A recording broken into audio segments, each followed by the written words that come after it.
The golden mask of Tutankhamun, the pharaoh who sat on the throne of Egypt as a boy of 10. By the age of 20, Tutankhamun had died, and almost nothing was remembered about the brief rule of this minor pharaoh. Eventually, Tutankhamun did make history when his tomb was rediscovered in 1922. Since then, his name has become perhaps the most famous from the ancient world.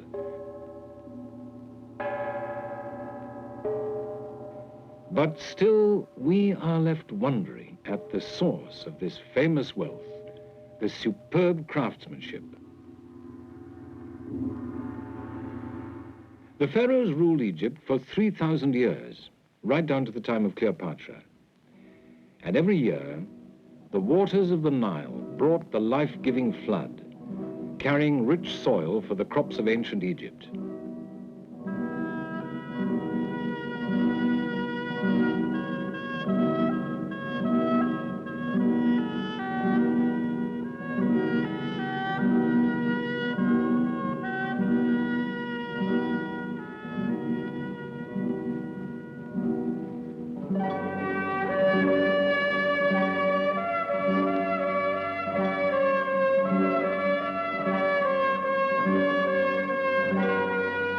Egyptian peasant, the Nile flood was little short of an annual miracle. It came from somewhere beyond his world, from the mysterious continent to the south. Yet it was only this river which kept alive the green strip that was Egypt.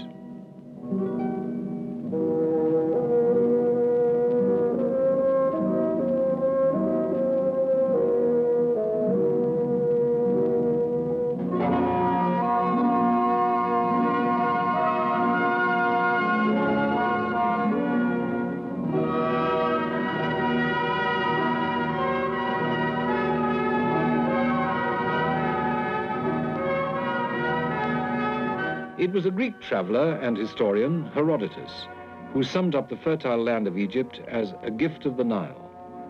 Already in Greek times, the Nile Valley was the scene of an ancient culture, its origins lost in the mists of prehistory. The aristocracy of Rome flocked to Egypt as tourists to savor the mysteries and the crumbling ruins of a once great civilization. Century after century, visitors came to stand by the Nile and to sail up the great river, marveling at the vast temples that littered its banks.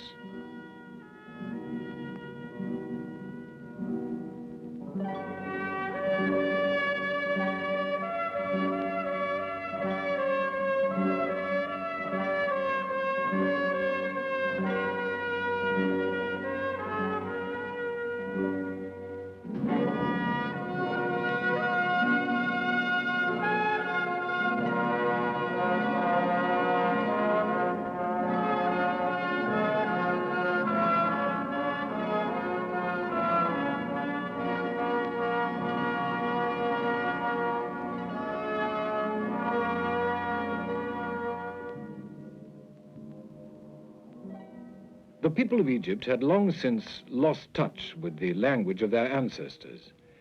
So each traveler told his own story and drew his own pictures of the great monuments. None were more picturesque than the inscrutable Sphinx. Who was he? Or she?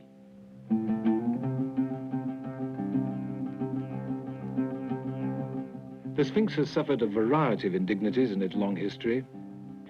Often it has been almost buried beneath the shifting desert sands.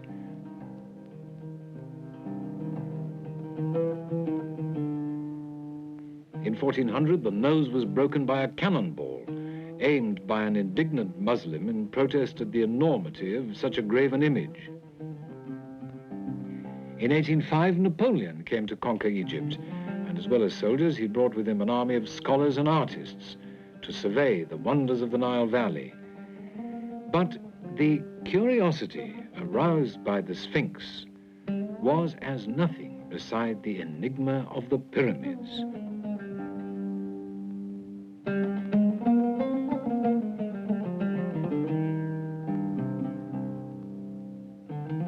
so simple, so perfect and rational in shape, yet built on such a scale that it hardly seems credible they were the works of man.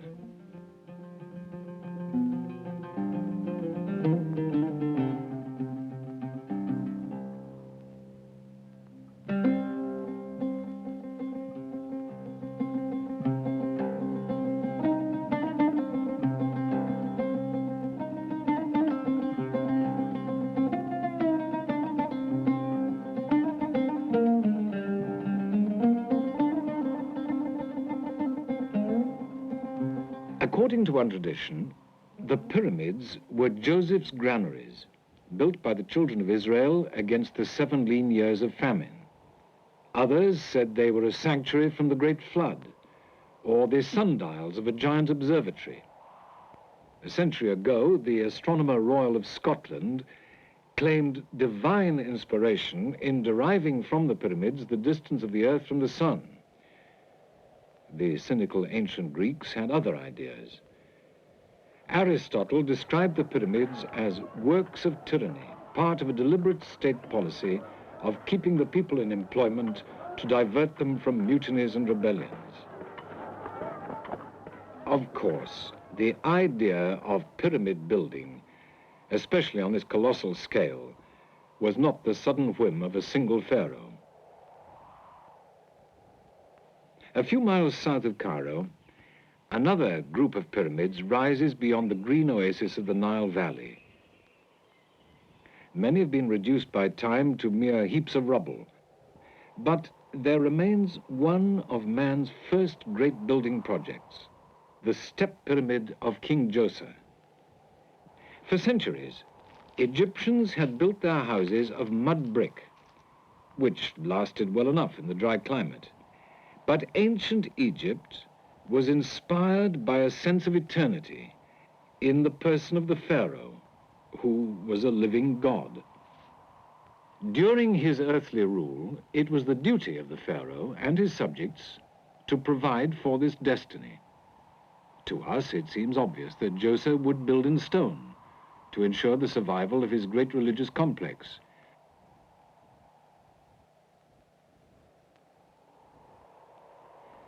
In 2700 BC, it was a completely novel and astonishingly ambitious project. The enclosure wall alone was over a mile in total length. Both the outer wall and the temples within were fashioned largely in imitation of the mud, timber, and reed materials to which the builders had been accustomed. Yet the stone was worked with the precision and confidence of an expert mason. At the base of Djoser's tomb, we can see the outline of what may have been an earlier plan.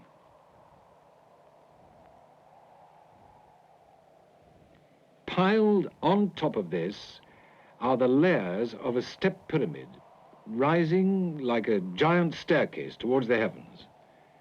Perhaps it was in this way that the pyramid was first imagined. And it was only made possible by the new concept of building in stone. Few of Djoser's subjects would ever have ventured within this sanctuary. At a distance, the gleaming outline of the step pyramid must have been an awesome confirmation of the pharaoh's divine power. The lesson was not lost on future pharaohs, and they outshone Djoser by perfecting the pyramid shape. The pyramids of Giza appear to gleam with ethereal light on the desert horizon.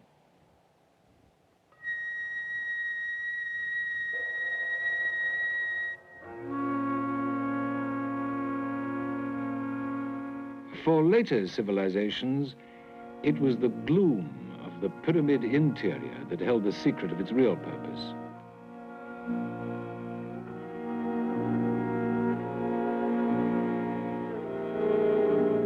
When 19th century explorers forced an entry, the true splendor of the Great Pyramid came to light.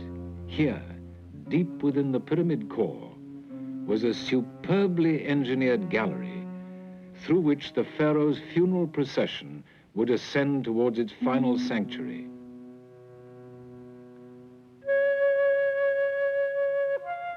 Right in the heart of the pyramid is a stark, lofty chamber. And at one end lies the sarcophagus of the pharaoh Khufu.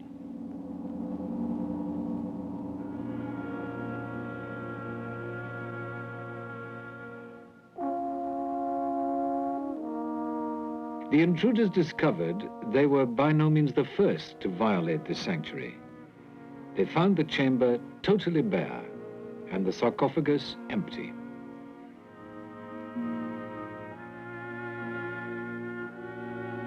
In antiquity, it must have been well known that this house of eternity was sumptuously furnished with all the pharaoh's requirements for an afterlife. The gilded furniture of Khufu's mother lay in a more modest tomb nearby and escaped the robbers. But the pyramid of a great pharaoh was far too obvious a treasure trove to be ignored.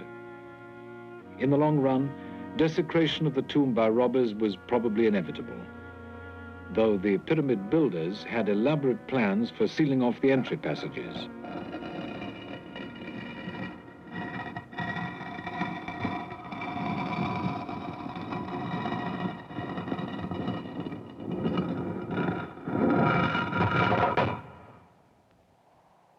We know that plans for the tomb were altered several times during construction. Some experts have claimed that the pharaoh was never buried here in the Great Pyramid. Whatever the problems encountered in completing the tomb of Khufu, his son, Khafra, set his subjects to work building a second pyramid, almost as large as his father's, on the same desert ridge above the Nile Valley. The approach was by a causeway from the Valley Temple. This temple was the gateway to the world of the dead, where the pharaoh was received at the end of his last earthly journey.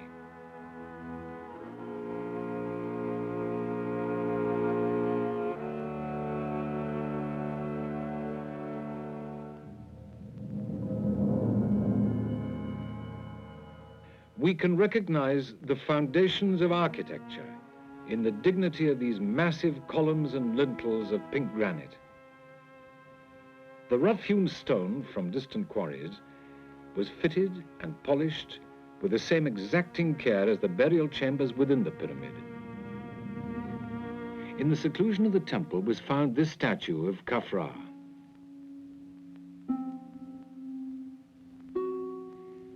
The Egyptian sculptor was not concerned with capturing a fleeting expression. His task was to preserve the eternal essence and majesty of a divine king, identified by the hovering symbol of the hawk god, Lord of the universe. Khafra breathes with the powerful chest of a proud pharaoh, and he gazes with the vision of a remote god.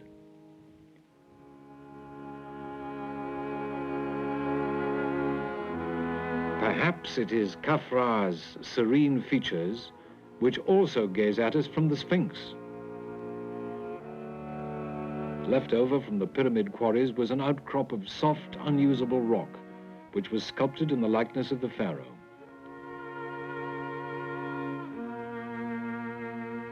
The third of the Giza pyramids is the tomb of Menkaure.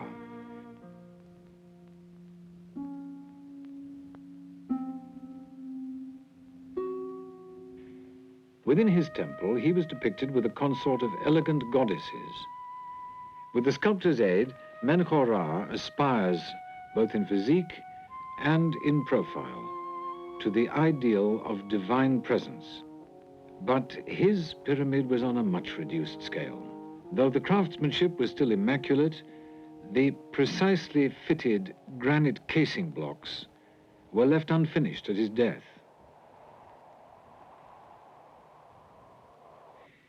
It seems that the unceasing toil of building generations of colossal pyramids had taken its toll of the Egyptian economy.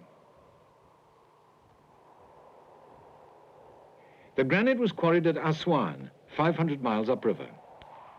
All around, the cliffs of hard rock are scarred, as if with giant teeth marks. Each hole was painstakingly hollowed by pounding the granite face. Eventually, a row of wooden wedges could be hammered in, and if wetted, the expanding wood forced a crack down the line of wedges.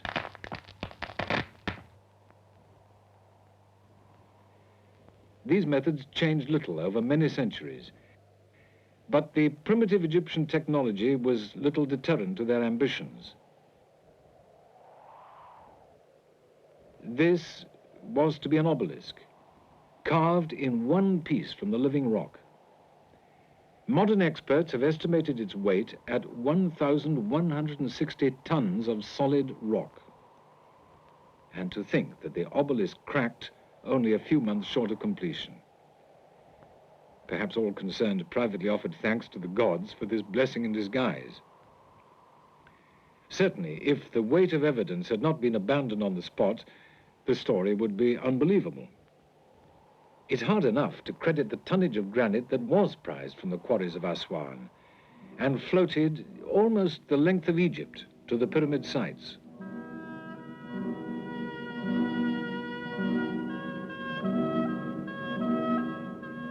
Without the river highway, it would have been out of the question, even for a pharaoh.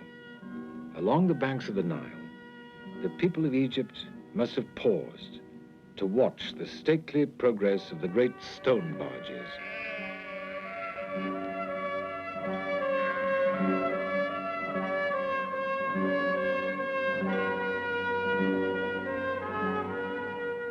Egypt was united along the length of the Nile by the person of the pharaoh. The dynasties of the Old Kingdom laid the foundations of a society which was as ordered and as stable as the layers of a pyramid. Crowning the pyramid was the pharaoh himself, enlightened by his place in the heavens. At his feet sat the scribe, translating the pharaoh's will into action.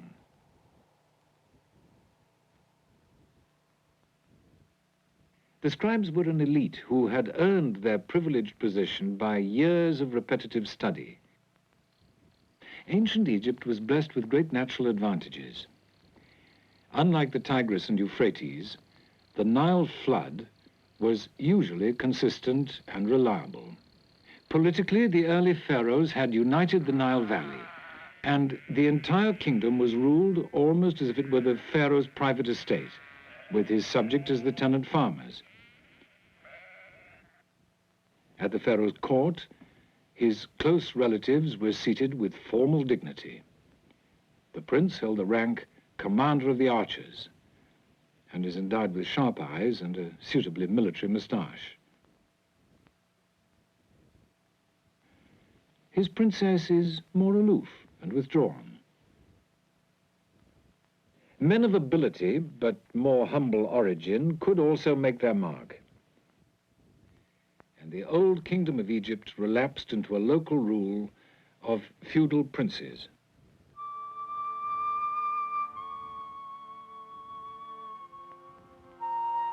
In ancient Egypt, the pharaoh's downfall was a failure of divine will, and it was a period of distress. With the loss of royal patronage, administrators and craftsmen fell on hard times. For the peasant, too, there may have been hardships, though a subsistence life probably continued much as before.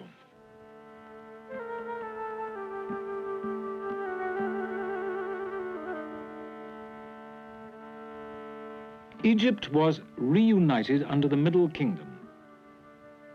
The new pharaohs took care to wear both the red crown of the Delta and the white crown of the Upper Nile to symbolize the restored unity.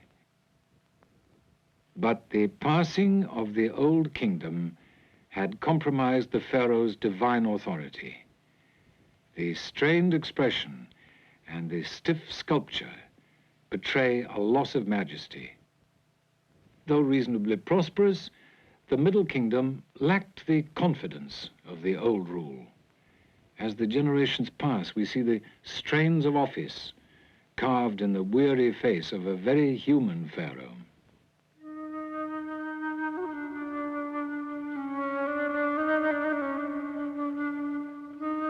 Again, the kingdom of Egypt broke apart, while the peasant life continued beneath the monuments to ancient pharaohs. The cultivated valley was a narrow strip bordering the river banks, and generally was not dependent on lengthy canals.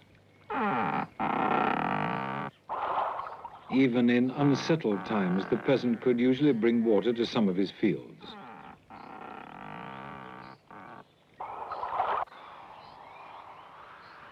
Beyond the Nile Valley were great expanses of desert which had always formed a natural defense.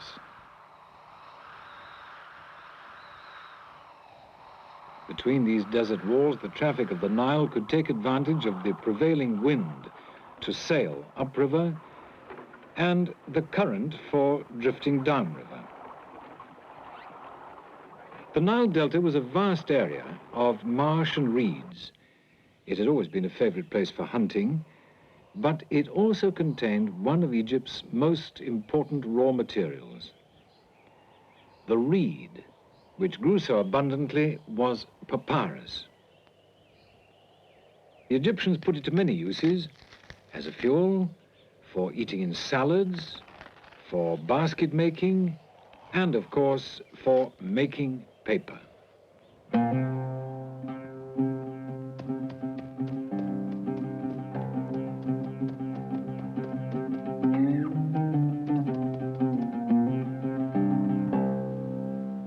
It's many centuries since the technique of making papyrus into paper was forgotten.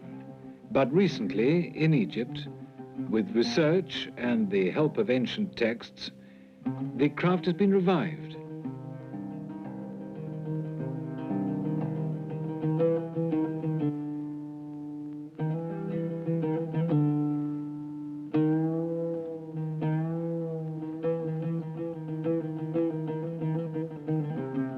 After drying under pressure for several days, these strips of fiber cling firmly together, and the resulting sheet of papyrus is stronger than a modern paper made of pulp. Papyrus had been in use almost since the first writing of Egyptian hieroglyphs, and was to continue long after the pharaohs had ceased to rule. It was obviously much handier than the clay tablets on which the Babylonian scribe wrote his cuneiform. Thanks to the high quality of the paper and the dry Egyptian climate, a great number of papyrus documents have been recovered.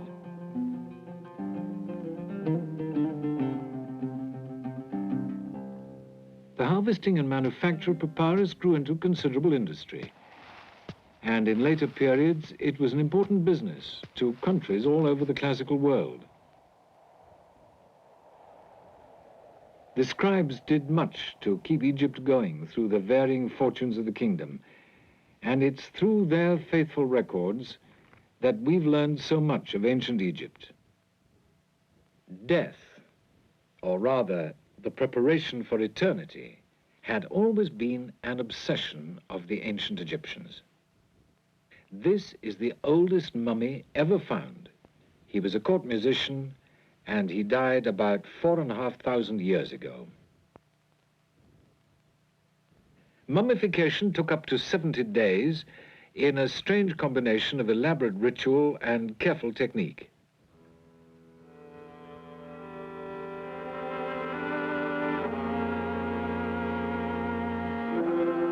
The embalmers could preserve some withered semblance of the human features for the eternal journey.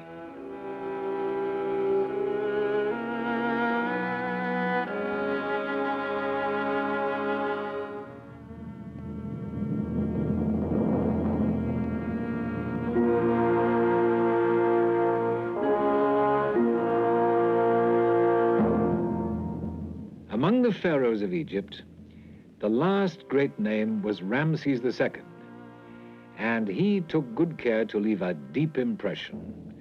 Nobody was going to obliterate his name from posterity. The rule of Ramses II was a triumph of brute power over artistry.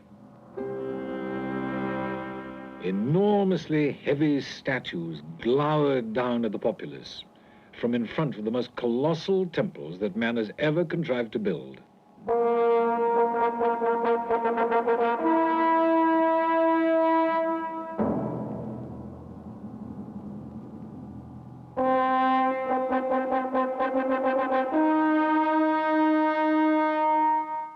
subservience to the might of the gods, the temple halls dwarf the feeble human figure amid the forest of massive columns. The only daylight filters through high, barred windows to deepen the mysterious gloom.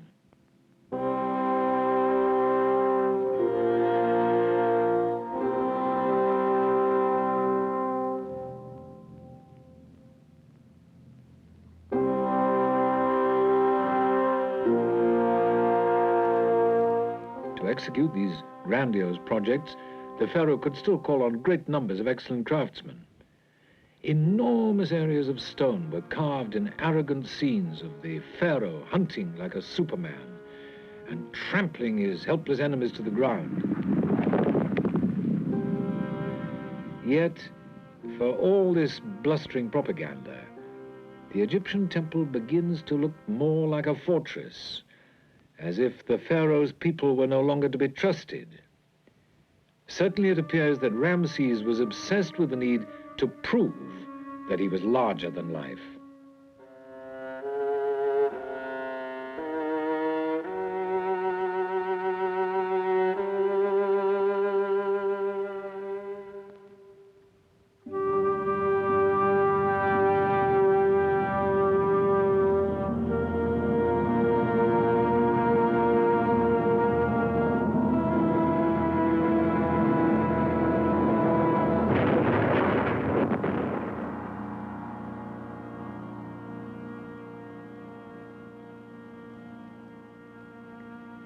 Ramses II had ruled Egypt for 66 years, and even then, in the Egyptian tradition, he tried to outwit death.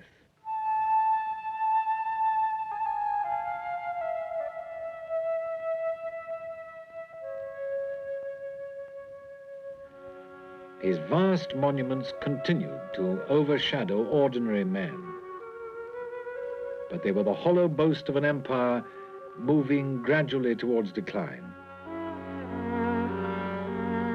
The pharaohs of the new kingdom had always looked back to the glorious old kingdom for their inspiration and traditions. Amid all the splendors of ancient Egypt, it is these pyramids which leave the most lasting imprint on the imagination. Though their mortal remains have vanished, the early pharaohs did, in a sense, achieve their ambition of immortality.